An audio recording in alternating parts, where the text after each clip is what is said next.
যখন বিনিয়োগ করে ইন্স্যুরেন্স কোম্পানিগুলো প্রথমেই দেখে যে মানে এটা মানে ক্রেডিট রেটিংটা কি, রাইট। ঠিক আছে। তো আসলে যখন আমরা যে 5টা ব্যাংক আজকে ওটি কিন্তু তখন ক্রেডিট রেটিংয়ে খুব ভালো ছিল, এটা একটা। আর সেকেন্ড যেটা হচ্ছে আপনি দেখবেন যে কোম্পানি আইনে বলা আছে 2 জনের বেশি পরিচালক হতে পারে না এতে। তো আমাদের সরকারই তৎকালীন সরকারি একজন ব্যক্তির কাছে 7টা ব্যাংক দিয়ে দিছে, তাকে লিজিং কোম্পানি দিছে, তাকে ইন্স্যুরেন্স কোম্পানি দিছে। এটা কিন্তু টোটাল সরকারের কারণেই কিন্তু এটা ব্যর্থতা। এটা যদি শুধু সিস্টেমের কারণে, এমনকি আপনি দেখেন যে কেউ যদি লাইফে বা নন লাইফে ইন্স্যুরেন্সের ডাইরেক্টর হয়, সে কিন্তু ব্যাংকের ডাইরেক্টর হতে পারে না। হ্যাঁ, এটা কিন্তু আইনটা এমনভাবে বলা আছে। এটা সেন্ট্রাল ব্যাংক কেন দেখলো না? যে সেন্ট্রাল ব্যাংক তো এটা আপত্তি করার কথা। ব্যাংকগুলো ছিল আবার ইসলামী, আর বিশেষ করে ইসলামী যে বিমাগুলো সবাই মানে ওই ইসলামী ব্যাংকগুলোকে আবার ডিপোজিট করতে হয়েছে। তো বিপদগ্রস্ত কিন্তু আসলে এজন্য হয়েছে, বিপদগ্রস্ত হয়েছে কিন্তু বিমা কোম্পানিগুলো। তো এখন কিন্তু আপনি জানেন যে বিশেষ করে ক্যাপিটালের টাকাটা আইডিআর অ্যাপ্রুভাল লাগে নিয়ন্ত্রণ সংস্থার।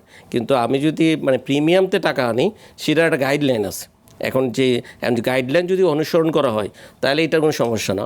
আরেকটা প্রবলেম হয় যে যদি মালিকদের আর মানে ইন্স্যুরেন্স কোম্পানির একই গ্রুপের যদি ব্যাংক এবং বিমা হয়, তখন একটু মানে প্রভাব খাটায় যে ঠিক আছে আমার সিস্টার কনসার্নে আমার ব্যাংক, তুমি আমার ব্যাংকে মানে টাকাটা রাখো, তখন এটা আইন ভায়োলেট হয়, এটা একটা প্রবলেম দেখা দেয়। তো এই জন্য আমি মনে করি যে কর্পোরেটের সুশাসন যদি প্রতিষ্ঠাতা করা যায় তাহলে এই মানে প্রবলেম হওয়ার কথা না। তো এই জন্য যারা আসলে অডিট করে, বিশেষ করে এক্সটার্নাল অডিট, তারপর আইডিয়ার যে স্পেশাল অডিট হয়, তো এই অডিটগুলো কিন্তু আরও শক্তভাবে হওয়া দরকার এবং সেই রিপোর্ট অনুযায়ী কিন্তু ব্যবস্থা নেওয়া দরকার।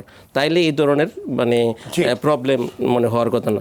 আপনাকে একটা উদাহরণ দিই, একটা ইন্স্যুরেন্স কোম্পানি যে ক্ষতিগ্রস্তদের মধ্যে একটা, তারা কি করেছে, তারা মানে এফডিআর করছে।